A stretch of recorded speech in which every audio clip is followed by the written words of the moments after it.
கடந்த 20 வருஷமா தமிழ்நாட்டோட சமூக போக்கையும், அரசியல் போக்கையும் ஆராய்ஞ்சு வர்றவங்களுக்கு நல்லா தெரியும் சிவகாசி ஜெயலட்சுமி வழக்கு. அதே மாரி சாத்தான்குளத்தில் அடித்துக் கொல்லப்பட்டு, இன்றைக்கு குடும்பம் அனாதையாக நிற்கக்கூடிய சாத்தான்குளம் ஜெயராஜ் அவருடைய மகன், இவருடைய வழக்கு. அதேபோல தருமபுரியில காதல் திருமணம் செஞ்சாருங்க ஒரே காரணத்துக்காக, அடித்துக் கொல்லப்பட்டு தற்கொலையாக ஜோடிக்கப்பட்ட இளவரசனுடைய வழக்கு. அதன் காரணமா 4 கிராமங்கள் எரிக்கப்பட்டது. இதையெல்லாம் எதிர்த்து போராடணும்னா, அன்னைக்கு எல்லாருக்கும் தெரிஞ்ச விஷயம் என்னன்னா, இவங்க வந்துருவாங்க அப்படின்னா, ஒண்ணு நக்கீரன் கோபால். 2வதா வந்து திருமாவளவன். ஏன்னா, தமிழ்நாட்டுல வந்து அதிகமா வந்து இது போன்ற ஒரு நீதி மறுக்கப்பட்டு கொடூரமான தாக்குதலுக்கு உள்ளாக்கப்படும் மக்களுக்கு பின்னாடி நிக்க வேண்டிய கட்டாயத்துல திருமாவளவன் நிப்பாரு. அவருக்கு பின்னாடி நிக்கக்கூடிய சாதாரண மக்களும் இருப்பாங்க.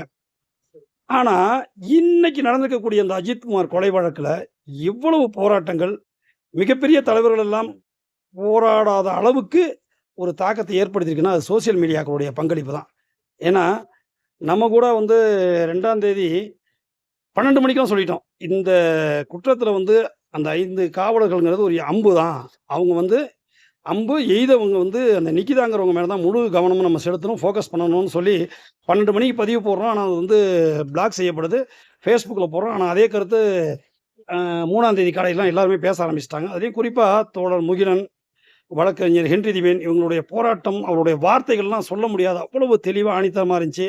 அதேபோல சோசியல் மீடியாக்கள் இருக்கக்கூடிய பேட்டை ஃபாரூக், இன்னும் வரலாற்று ஆசிரியர்கள் வந்து மூத்த பத்திரிகையாளர் ஐயா கிருஷ்ணவேல், அவருடன் இணைந்து இன்னைக்கும் பணியாற்றிக் கொண்டிருக்கக்கூடிய உமாபதி, இவங்களுடைய பங்களிப்புலாம் சொல்லி மாளாது. அவ்வளவு சீரியஸா எடுத்து வச்சாங்க. இது போன்ற மூத்த பத்திரிகையாளர்கள்லாம் வந்து இதில பங்கெடுத்துக்கிட்டதுனால தான் இந்த சோசியல் மீடியாக்கள் வந்து இன்னும் வலுப்பெற்றது.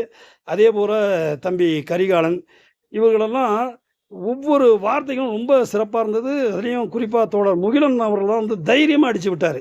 இவங்கள வந்து குற்றம் செஞ்சிருக்கிறனால, இவங்கள எந்த அளவுக்கு வேணாலும் ஒரு தீவிரவாதியாவே சித்தரிக்கலாங்கிற அளவுக்கு அவருடைய பேச்சு இருந்துச்சு. அதேபோல அதர்மம் மனோஜ், அவரும் வந்து சிறப்பா இதில பங்களிப்பு செஞ்சாங்க.